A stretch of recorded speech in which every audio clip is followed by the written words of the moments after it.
Bismillahirrahmanirrahim. Alhamdulillahirabbil alamin. Wassalatu wassalamu ala asrofil anbiya wal mursalin Sayyidina Muhammadin wa ala alihi wa ashabihi ajma'in, amma ba'du. Ibu-ibu hadirat jamaah yang kami muliakan, alhamdulillah pada siang hari ini dengan nikmat sehat walafiat, nikmat iman wal Islam, Allah kumpulkan kita di dalam majelis ilmu. Mudah-mudahan Allah berikan kita hidayah dan taufiknya. Allah jadikan ilmu kita menjadi ilmu yang bermanfaat. Amin ya rabbal alamin. Kita lanjut pengajian kita babut tayammumi. Bismillahirrahmanirrahim. Babut tayammumi, bab tentang masalah tayamum. Ini termasuk salah satu bab tentang masalah rukhsah, keringanan. Boleh kita kerjakan kalau ada penyebab yang diperbolehkan. Ya, kalau nggak ada penyebabnya, maka orang tersebut tidak boleh melakukan tayamum. Yang kedua, tayamum ini adalah pengganti daripada wudu.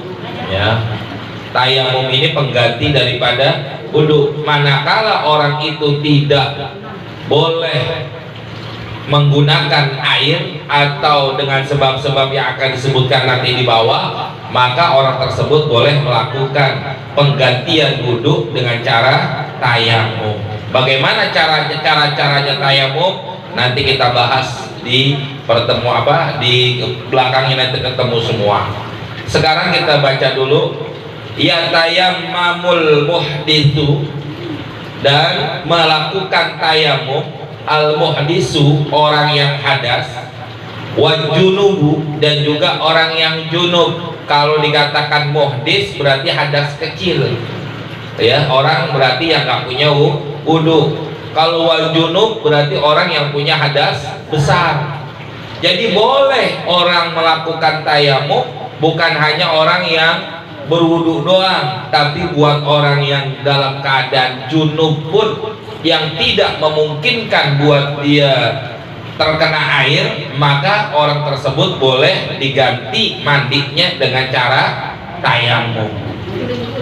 Ya, guling-gulingan atau gimana ntar? Iya, beda lagi. Apa yang menyebabkan? Li asbabin, ada beberapa sebab-sebab. Ini sabab orang boleh melakukan tayamum, baik itu dalam keadaan hadas kecil atau dalam keadaan hadas besar. Apa diantara sabab-sababnya? Ahaduha, salah satunya faqdul ma'i, tidak adanya air. Ya, nggak mungkin dia wudu, tidak memungkinkan dia mandi junub. Kenapa? Karena nggak ada air. Nggak ada air, seberapa jauhnya? Fa'in tayakkonal musafiru, apabila yakin orang yang musafir, fakduhu, tidak adanya air, tayamumun, maka boleh dia melakukan tayamum. Bila tolabin, tanpa dia nyari kemana-mana dulu, nggak perlu pakai nyari kemana-mana, udah emang di sini nggak ada air, ya udah. Ya, kalau memang dalam keadaan musafir, dalam keadaan pergian. Wa in tawahhamuhu, wa in tawahhamahu, apabila ada keraguan tentang adanya air. Kalau tadi kan yakin nggak ada air dah, di mana aja nih di kampung kita udah nggak ada air udah. Bukan karena mesin air kita mati, Bu. Kalau mesin air mati tinggal panggil Bang Aye. Ya, ini mah bukan mesin airnya mati. Ya, bukan karena di rumah kita doang yang nggak ada, semua nih sekampung udah ada kekeringan semua.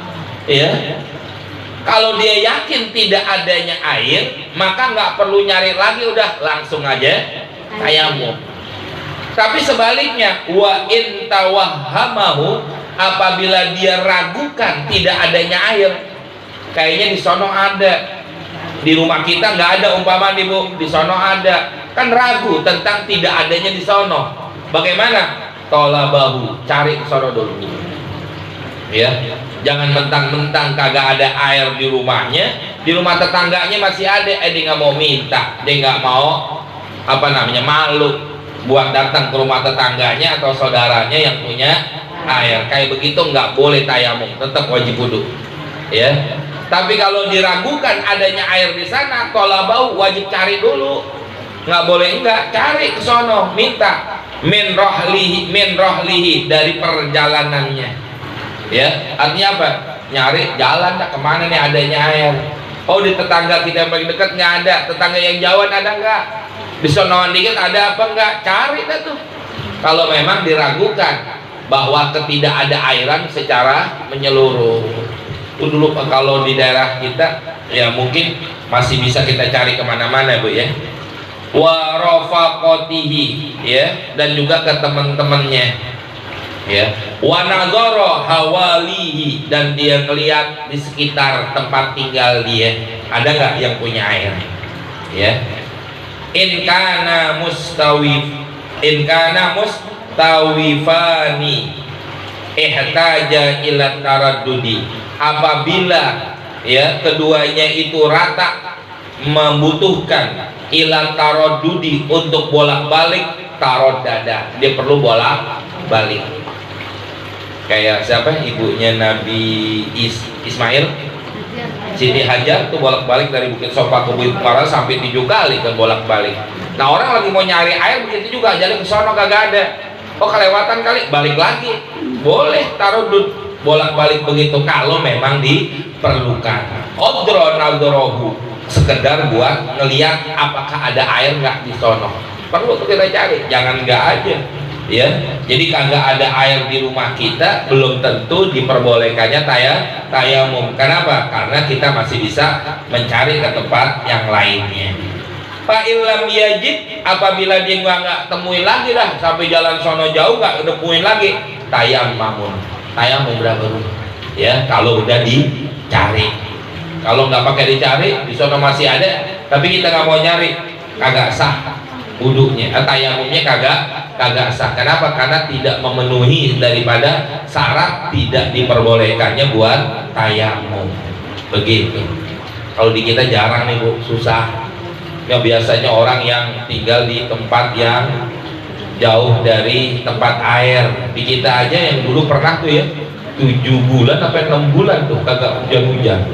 Tapi tetap masih ada air. Walaupun bagaimana, boleh tayamum? Nggak boleh Bu, tetap wajib wudu dulu. Kenapa? Karena tidak ada syarat atau sabab orang itu boleh melakukan tayamum. Walau makatha maudi'ahu, ya, kalau seandainya dia tinggal di tempatnya, fal asohu, maka yang paling soheh, pendapat yang paling benar, ujubat tolabi, wajibnya dia mencari. Kalau kita tinggal di tempat kita nih kayak begini, di kampung kita, wajib kita cari kemana-mana dulu. Ya, nggak tahu di sini ada nggak keterangannya berapa jarak jauhnya. Jaraknya jauh itu Bu, ya, bahkan dikatakan ada. Kalau kita nih kan, kalau zaman dulu rumah itu istilahnya apa? Ngumpul di satu tempat nih, satu wilayah. Umpama kayak kita nih di Mampang, ya semampang aja, ke sononya udah kebon atau hutan. Kalau sekarang kan apa istilahnya, perbatasan wilayah aja belum sampai perbatasan wilayah udah ada rumah lagi. Jadi sulit kalau di kita. Makanya ada mengatakan batasan nyarinya sampai mana? Batasan sampai di luar tempat kita tinggal. Kalau kita tinggal di Jakarta, ya cari se Jakarta dah. Masya Allah sampai begitu. Kenapa? Karena wilayahnya, kalau zaman orang dulu kan tinggal begitu, saya bilang. Ya umpama orang tinggal di daerah Mampang, dari wilayah Mampang ke sonanya udah kosong, kebon atau hutan, atau tidak ada orang yang tinggal. Ntar di daerah sananya lagi baru ada perkampungan lagi. Kayak di daerah-daerah kan masih kayak begitu kalau kita lihat tuh. Jadi atas gunung nih orang tinggal satu kelompok, sini doang udah kesonanya hutan. Ntar ada lagi jauh baru ada perkampungan lagi. Tapi kalau di kita cari dah tuh kemana sampai Jakarta ujung. Ya, kalau nggak ada maka dia wajibnya nyari begitu. Wajabat tolabi, maka dia wajib mencarinya. Lima yakra'u, dari apa yang datang padanya. Falau alima, titik masalah nih. Falau alima ma'un, apabila dia mengetahui adanya air, yasiluhul musafiru, yang sampai kepadanya itu air orang yang musafir, lihajatihi, karena hajat kebutuhannya, wajaba qasduhu, maka wajib dia bermaksud, bertujuan untuk mencari daripada itu air. Ilam yakhaf, apabila tidak khawatir, dororu nafsin au malin, bahaya yang menimpa kepada dirinya atau kepada hartanya. Jadi kalau emang perlu pergi mau cari dengan syarat, kalau dia pergi dia ninggalin, kalau dia pergi ke sana nanti di sana ada begal apa enggak yang bakal membunuhnya, oh kagak ada, wajib nyari. Kalau dia pergi dia ninggalin rumah, dia ninggalin harta, kira-kira rumah atau hartanya bakal diambil sama orang enggak, oh kagak, wajib pergi. Tapi kalau enggak, terjadi sesuatu musibah, terjadi satu bahaya yang timbul pada dirinya atau hartanya, fa in kana fauqa dzalika, apabila keadaan itu di atas itu semua, artinya membahayakan pada dirinya atau hartanya, tayammamun, maka hendaklah dia melakukan tayamum. Nggak perlu lagi nyari, langsung aja dia tayamum udah. Kenapa? Karena bakal timbul bahaya musibah ya kepada diri dia atau kepada hartanya. Ini diantaranya ya. Makanya kita, kalau di kita kayaknya udah nggak mungkin dah bertayamum begini ya, kalau alasan tidak ada air kagak mungkin. Berikutnya, walau tayakonahu akhiral waktu, walau tayakonahu, apabila dia yakin adanya air tapi akhiral waktu, adanya di akhir waktu sholat, udah mau menjelang asar, ini ada air tapi nanti, udah mau menjelang masuknya maghrib, nanti pasti ada air, yakin adanya air kalau udah ada di akhir daripada waktu sholat. Bagaimana hukumnya? Apakah kita sholat di awal waktu atau kita sholat di akhir waktu? Nungguin adanya air dulu, begitu maksudnya ibu-ibu, paham ya? Sekarang nih di awal waktu air kagak ada, kita cari kemana juga nggak ada, tapi nanti manakala di akhir waktu sholat baru ada tuh air. Apakah kita sholat di awal waktu dengan tayamum atau kita tunda sholat di akhir waktu dengan wudu ya pakai air? Bagaimana jawabannya? Falau tayakonahu, apabila dia yakin adanya air akhiral waktu, pada akhir waktu, fantidharuhu afdalu, maka yang paling baik adalah nungguin air ada, afdal, paling baik. Jadi sholatnya gimana? Di akhir. Dia sholat di akhir waktu bukan karena sengaja, bukan karena malas-malesan, tapi karena lebih nunggu daripada adanya air. Lebih baik mana orang sholat pakai tayamum atau sholat dengan wudu? Ya wudu, lebih afdolnya. Makanya lebih baik gimana? Nungguin sampai akhir waktu sholat, walaupun di akhir waktu sholat. Kenapa? Karena ada pakai wudu. Tapi masalahnya begini ibu-ibu, yang kedua, bagaimana kalau ada airnya setelah waktunya habis? Kayak zuhur nih, sekarang nih air kagak ada, tapi ntar jam 4 baru ada air. Lebih baik kita sholat zuhur pada waktunya, atau kita nanti aja dah di istilahnya dikodoin. Tapi kan kalau pakai kodok, kenapa? Karena air ada di jam 4. Kalau kita sholat zuhur sekarang nggak ada air, pakai tayamum, ada airnya jam 4. Lebih baik mana? Kita sholat jam 4, sholat zuhur maksudnya, atau kita sholat zuhur pada waktunya? Lebih baik sholat zuhur pada waktunya, walaupun pakai tayamum. Beda dengan yang tadi pertama. Kalau yang tadi pertama kan adanya air di akhir waktu, berarti masih ada di waktu zuhur. Maka lebih baik waktu sholatnya diakhirin waktunya daripada sholat di awal waktu pakai tayamum. Biarinlah di akhir waktu tapi pakai wudu air, lebih baik begitu. Beda dengan kalau airnya adanya, dia yakin adanya air nanti setelah keluar waktu sholat. Lebih baik sholat zuhur pada waktunya, nanti adanya air, ya udah asar yang kita sholat pakai wudu, begitu. Paham Bu? Perbedaannya di situ maksudnya, ya. Berikutnya lagi, auzarnahu, atau dia menyangka, fata'jilut tayammumi afdalu. Kalau dia cuma menyangka doang, ntar ada sih jam 2:30. Udah asar belum? Belum. Ntar ada sih, pasti nggak? Ya kira-kira aja. Zon namanya tuh. Dia menyangka doang, nggak yakin adanya air. Kira-kira ntar ada dah 2:30 air, pasti nggak? Nggak pasti juga sih, nggak tahu juga saya. Nah kalau cuma dia menyangka begitu doang, fata'jilut tayammumi afdalu fil azhar, maka mensegerakan sholat pakai tayamum lebih baik menurut kaul yang paling nyata. Kalau tadi Bu di akhirnya yakin adanya air, tapi kalau cuma zon doang, menyangka doang, lebih baik apa? Sholat di awal waktu sekalipun pakai tayamum. Bingung nggak nih? Nggak ya? Kita lihat keadaannya kayak begitu. Jadi keputusan satu permasalahan ya kayak begitu, jangan kita pakai akal. Tapi inilah keputusan dalam memutuskan satu permasalahan. Walau wajada ma'un la yakfihi. Titik masalah berikutnya nih, contoh-contoh aja nih. Walau wajada ma'un, kalau seandainya menemukan air.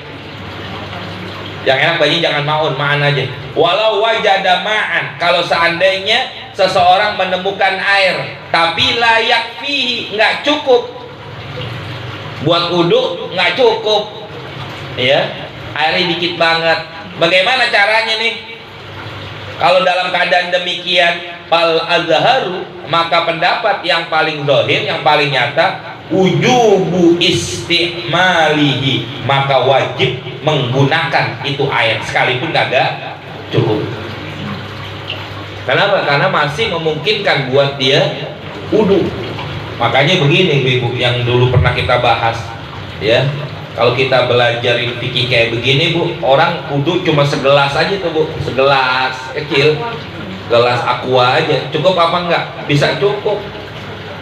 Ya kalau dicukupin pasti bisa cukup. Kenapa? Kalau kita tahu ilmunya kan. Coba kalau kita pelajari, ada berapa rukun wudu? 6.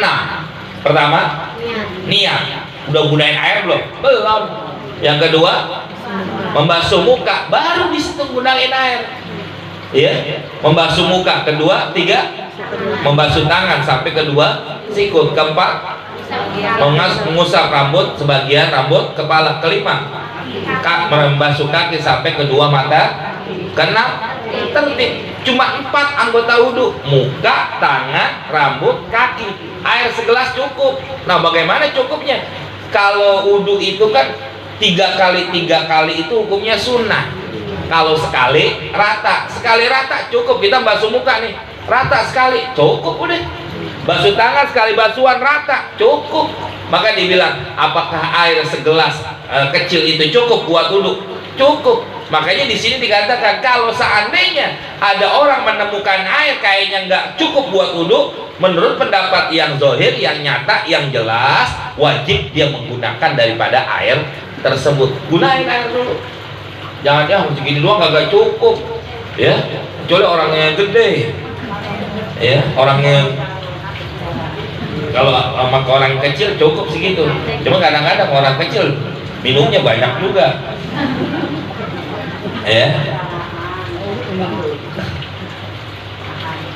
itu diantaranya. Ya, hukumnya adalah wajib menggunakan air. Wa yakunu qabla tayammumi, dan itu dilakukan, didapetin air sebelum dia melakukan daripada tayamum. Kalau udah tayamum, ya udah nggak usah, nah, air dikit doang nggak bakal cukup juga, ya udah. Ya, lebih baik dia tayamum. Bahkan wajibu syira'uhu, wajib. Orang itu nggak punya air, tapi ada orang jual air, wajib dia beli tuh air. Bisa mani misrik, dengan harga yang normal. Jangan dinaik-naikin tuh harga. Kalau harga dinaikin gimana nih? Illa ayyahtaja, ya. Kalau harganya normal, umpamanya air, nggak tahu sih air berapa duit. Kalau di daerah mana sono tuh dekat Tanjung Priok ya, orang nono pakai beli tuh air. karena memang air buat mereka minum tuh bau, bukan bau, rada-rada asin. Mereka minum, mereka pakai beli.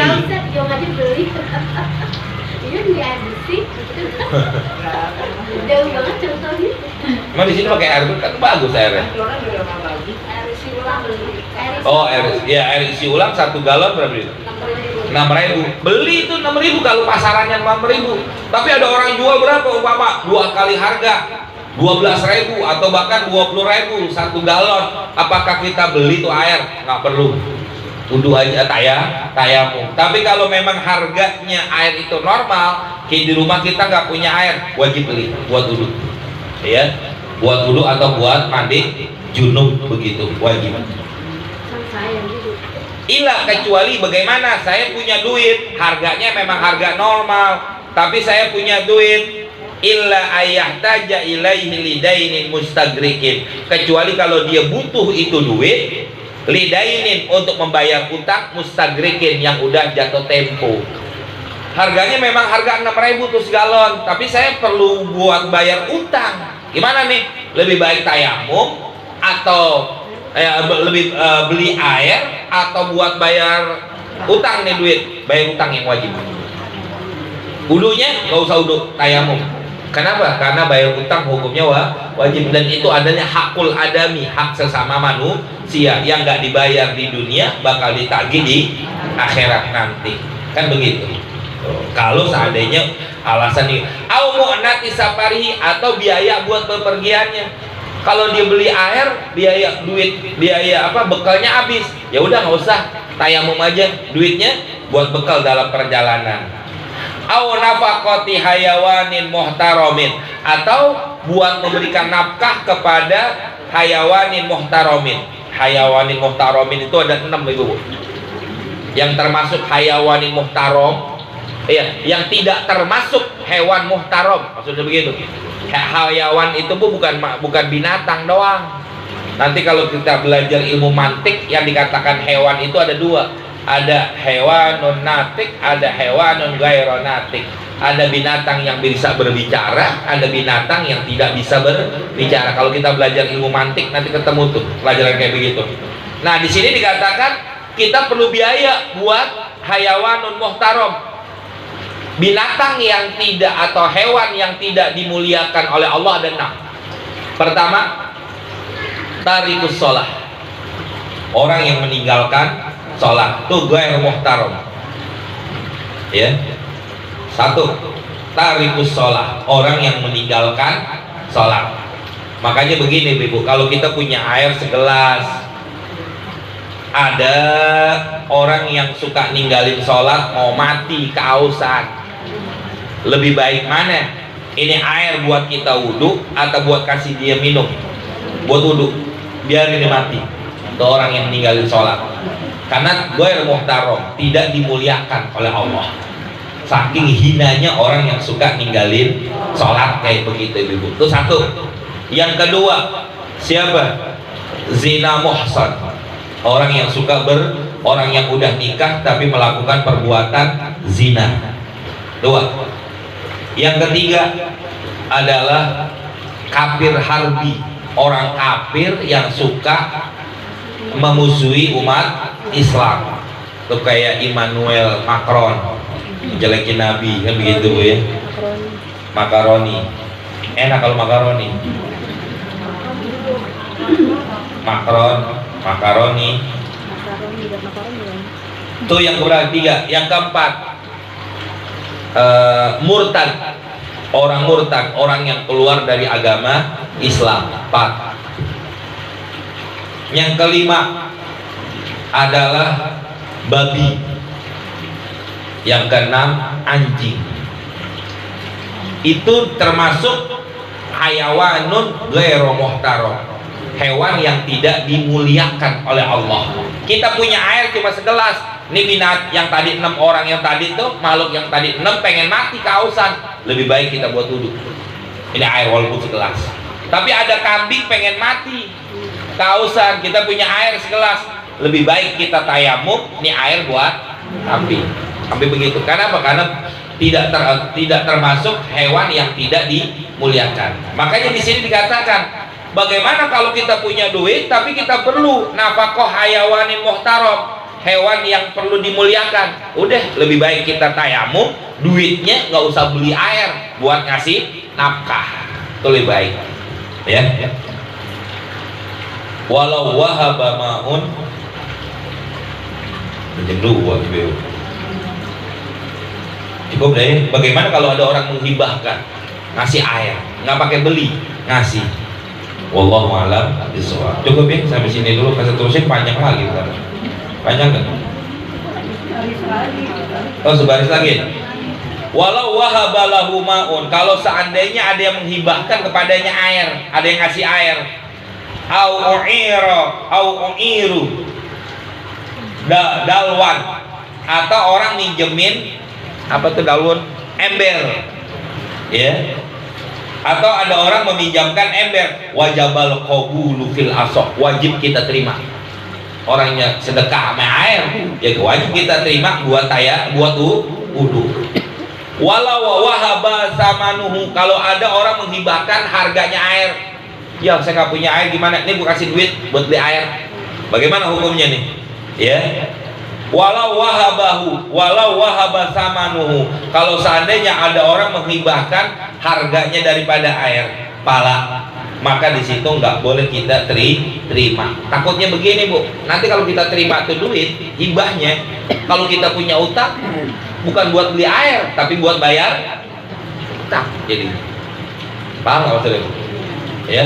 Kalau ada orang menghibahkan kepada kita bukan air yang dihibahkan tapi duit, nih Pak atau Bu, saya kasih duit, saya hibahkan, saya sedekah, saya infak sama Ibu duit buat beli air, kan kalau kita terima berarti duit siapa ini? Duit kita. Nah kalau kita udah punya duit, kita punya utang, lebih baik mana bayar utang sama beli air? Tadi di atas sudah, lebih baik buat bayar utang. Apa wudunya lebih baik diganti dengan tayamum, begitu maksud ya. Kalau dia punya dihibahkan berupa duit, pala jangan diterima ya. Kenapa? Karena takutnya itu jadinya. Walau nasiyahu fi rahlihi, kalau seandainya dia lupa di dalam perjalanannya, au adallahu fihi, atau dia tersesat di dalam perjalanannya, falam yajidhu, maka dia tidak menemui air, ba'da tolabi, setelah dia mencari air kemana-mana, fatayammamun, maka hendaklah dia bertayamum ya, qadha, dan dia mengqadha sholatnya fil azhar, menurut kaul yang paling zahir ya. Walau adalla rahlahu, kalau seandainya dia tersesat dalam perjalanannya, fi rihalin, di dalam beberapa perjalanannya, fala yakdi, maka nggak perlu diqadhain daripada sholatnya. Tapi kalau dia jalannya cuma sekali tersesat, masih ada kewajiban buat mengqadha. Atsani, yang kedua, sabab yang kedua ya, wallahu alam bishawab.